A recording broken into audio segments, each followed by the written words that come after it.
Buenos días a todos. Quería contarles la historia de un químico que se llamó Primo Levi. Primo Levi se recibió de químico en el año 41 en la Universidad de Turín y al poco de recibirse de químico se unió a la resistencia antifascista.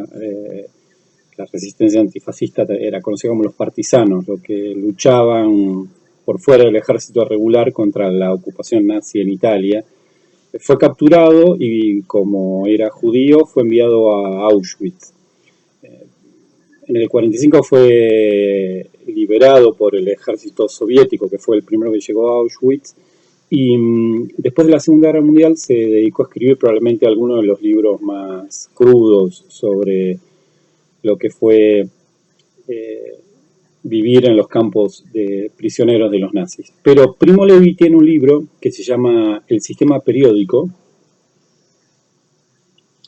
que es un libro que tiene una serie de capítulos que están nombrados con los nombres de distintos elementos, que fundamentalmente están escritos sobre los recuerdos que Primo Levi tenía o le disparaban cada uno de los elementos. Él dice que todo químico, después de haber trabajado una cierta cantidad de años en esta disciplina, va a empezar a acumular recuerdos que se van a disparar con el nombre de algunos elementos. Y me pareció que era una linda oportunidad de leerles alguno de esos capítulos. Me pareció también mejor que era grabarlo, porque también es una forma de vernos y mantenernos en contacto, pero pueden poner solo el audio y usarlo como un cuento para dormir si quieren.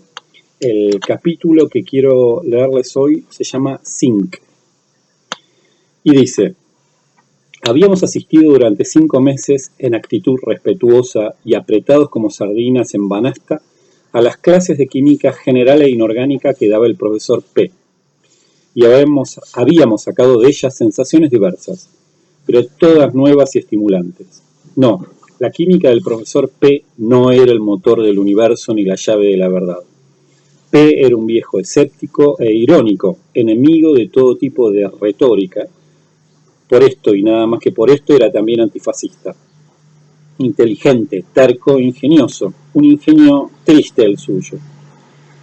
Se contaban de él anécdotas relacionadas con la fría crueldad y el ostentoso prejuicio de que hacía gala en los exámenes. Sus víctimas predilectas eran las mujeres en general, y luego las monjas, los curas y todos aquellos que se presentasen vestidos de soldado. Se le atribuían en voz baja manías con bastante barruntos de mezquindad en lo referente a la organización del Instituto de Química y de su laboratorio en particular. Se decía que guardaba en el sótano cajas y más cajas de cerillas usadas y que se las prohibía tirar a los bedeles, que los misteriosos minarates del propio instituto que todavía hoy confieren a este tramo de la avenida Máximo D'Azeglio una desangelada impronta de falso exotismo, los había mandado construir él en su remota juventud para celebrar anualmente una inmunda y secreta orgía de rescate, donde después de quemar todos los trapos viejos y los papeles de filtros de la temporada escolar, las cenizas resultantes eran analizadas personalmente por él con paciente tacañería para sacar de ellas todos los elementos aprovechables y acaso también los menos aprovechables, en una especie de metamorfosis ritual a la cual solamente estaba autorizado para asistir Caselli, su fidelísimo vedel ayudante. También se decía de él que había gastado toda su carrera en echar abajo una determinada teoría de estereoquímica, no a base de experimentos, sino de publicaciones. Los experimentos los hacía otro, su gran rival en no se sabe qué parte del mundo. Los iba publicando poco a poco en el Acta Helvética de Química y él se los cargaba uno por uno. No pondría la mano en el fuego acerca de la autenticidad de estas habladurías, pero la verdad es que cuando él entraba en el laboratorio de preparación no había infiernillo Bunsen que tuviera el fuego bastante bajo, así que lo prudente era apagarlo sin más.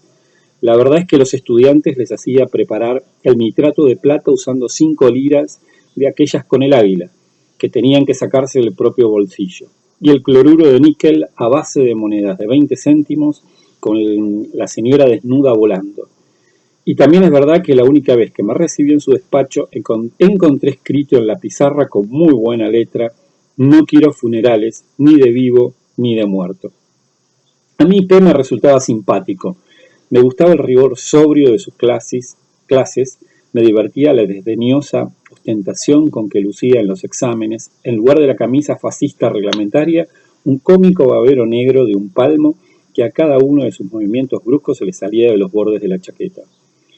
Apreciaba mucho sus 2 libros de textos, claros hasta lo obsesivo, lacónicos y preñados de su severo desprecio hacia la humanidad en general y hacia los estudiantes estúpidos y perezosos en particular.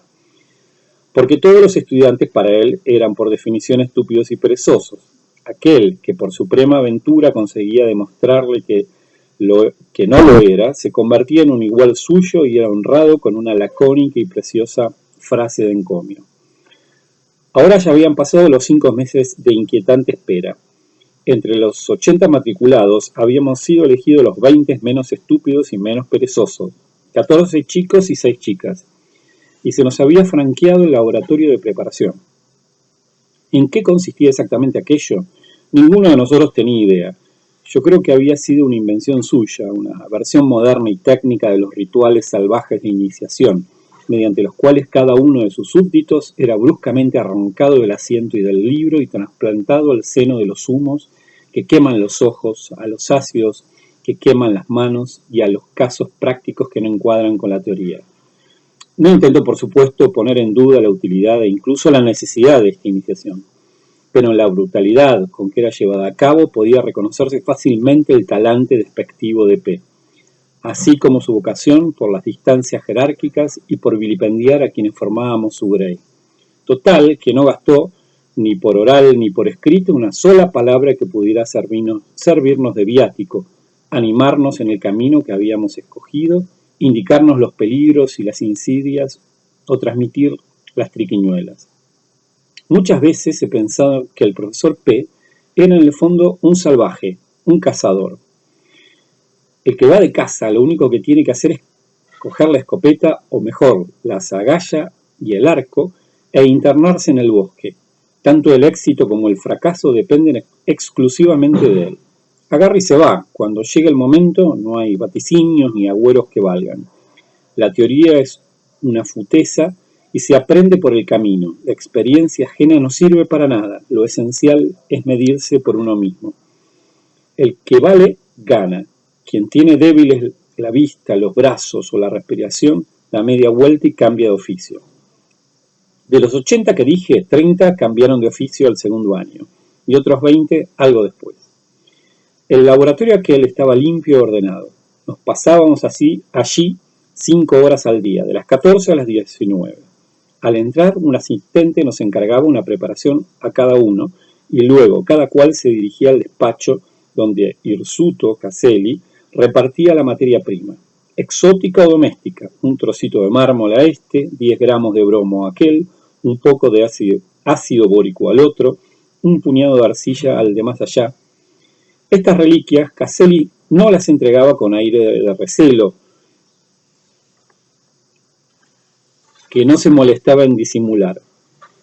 Era el pan de la ciencia, pan de P, y además era también cosa suya, algo que administraba él, a saber, el uso equivocado que nosotros, profanos e inexpertos, íbamos a hacer de aquello. Caselli amaba a P, con un amor áspero y polémico. Al parecer le había permanecido fiel durante 40 años. Era su sombra, su encarnación terrenal, y constituía un ejemplar humano interesante, como todos los seres que ejercen funciones vicarias. Me refiero a los que representan a la autoridad sin poseerlas en sí mismos, como por ejemplo los sacristanes, los cicerones del museo, los bedeles, los enfermos, los pasantes de abogado y notario, los representantes de comercio. Todos ellos, en mayor o menor medida, tienden a transfundir la sustancia humana del jefe a su propio molde, como ocurre con los cristales pseudomorfos.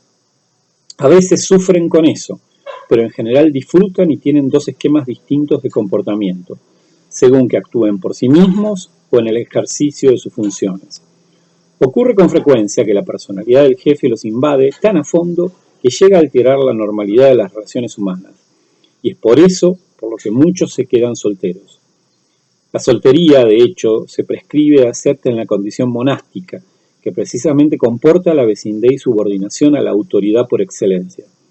Caselli era un hombre modesto y taciturno, cuyas miradas tristes pero orgullosas se podía leer. Él es un gran sabio y yo también. Por ser fámulo suyo tengo algo de grande. Yo, aunque humilde, sé cosas que él no sabe. Lo conozco mejor de lo que él mismo se conoce. Preveo sus actos. Tengo poder sobre él.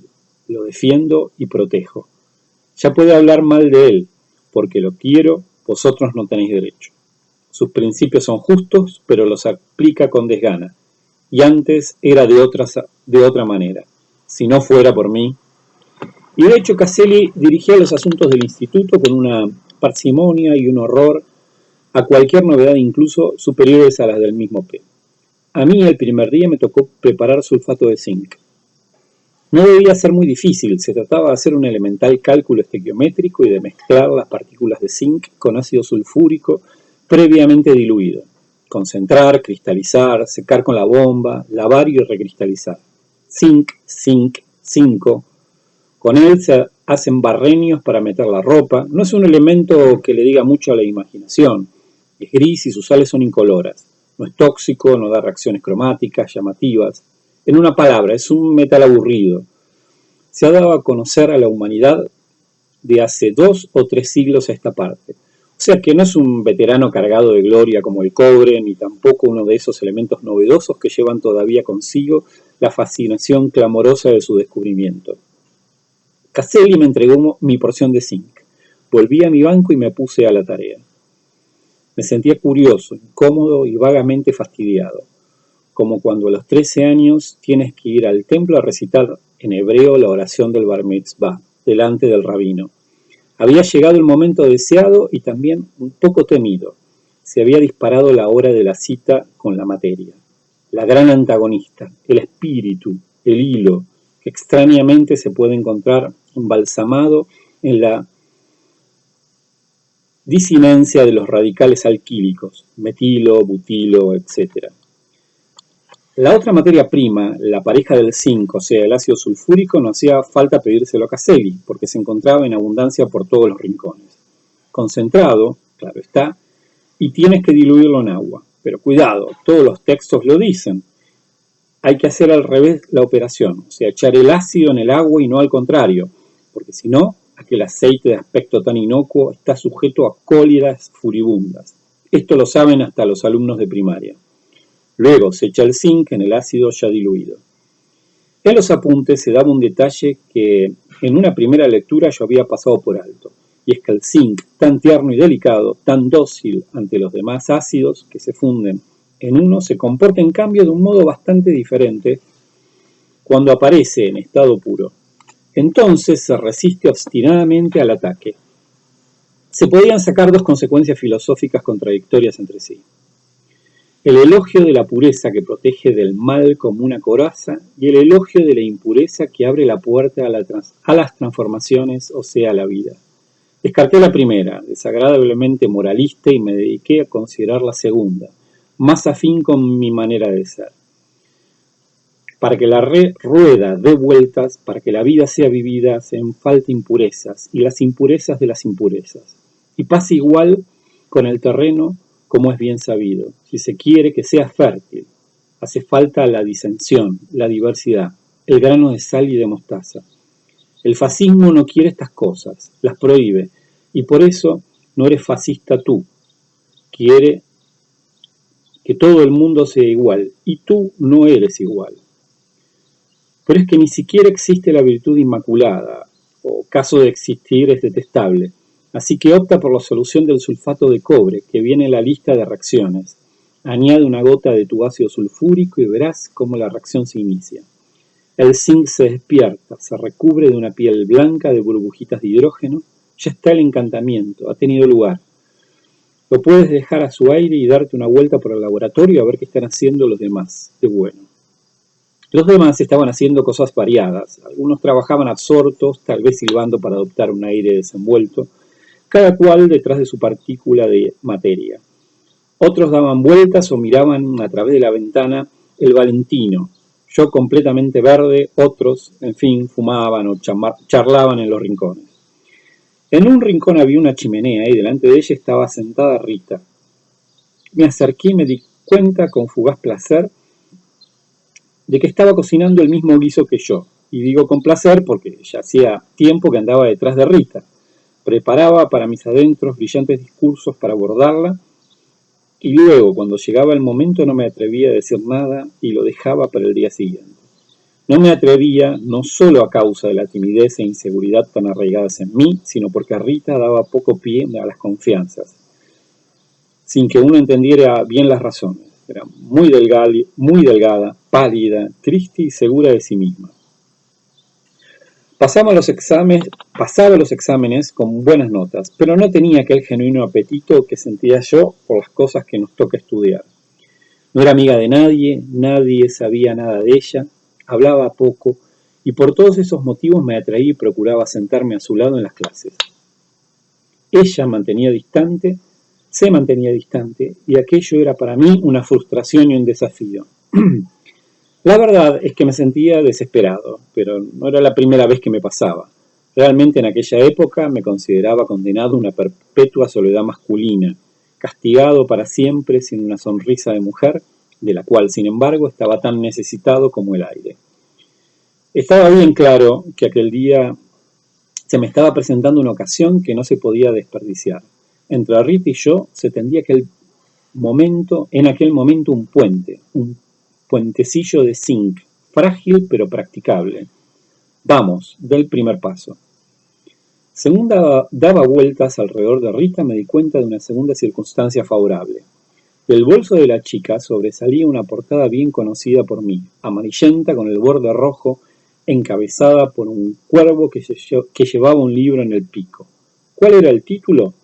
Solamente se podía leer Aña y Jica, pero bastaba y sobraba. Era mi viático de aquellos meses, la historia intemporal de Hans Castorp durante su mágico exilio en la montaña mágica. Le pregunté a Rita qué le parecía, ansioso de conocer su opinión, casi como si el libro lo hubiera escrito yo. Y enseguida me pude dar cuenta de que aquella novela Rita la estaba leyendo de otra manera, como una novela sin más. Le interesaba mucho saber hasta dónde llegaría Hans con la señora Chochat y se saltaba sin piedad las discusiones, para mí fascinantes, políticas, teológicas y metafísicas, que el humanista Stembrini mantenía con Nafta, el jesuita judío. No me importó, incluso mejor, era el terreno para el debate. Hasta podría llegar a ser una discusión esencial y fundamental, porque judío también soy yo, y ella no lo es. Yo soy la impureza que hace reaccionar al zinc, soy el grano de sal y de mostaza. La impureza, ¿cómo no? Justamente por aquellos meses iniciaba la publicación de la defensa de la raza. Se hablaba muchísimo de pureza, y yo empezaba a sentirme orgulloso de ser impuro. A decir verdad, precisamente hasta aquellos meses se me había venido dando igual ser judío. Para mis adentros y en la relación con mis amigos cristianos, había considerado siempre mis orígenes como un hecho casi indiferente, aunque curioso, una pequeña y divertida anomalía, como tener pecas o la nariz torcida. Un judío es una persona que no pone el árbol de Navidad, que no debe comer embutido, pero que lo come igual, que ha aprendido un poco de hebreo a los 13 años y luego lo ha olvidado. Según decía la revista citada más arriba, un judío es tacaño y astuto, pero yo no era particularmente tacaño ni astuto, y tampoco mi padre lo había sido. Así que había cantidad de asuntos para discutir con Rita, pero la conversación que a mí me habría gustado no se enganchaba. Pronto pude darme cuenta de que Rita y yo éramos distintos.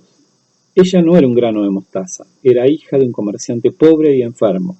Para ella la universidad no significaba en absoluto el templo del saber, sino un sendero espinoso y cansado que conducía a un título, al trabajo y a ganarse la vida.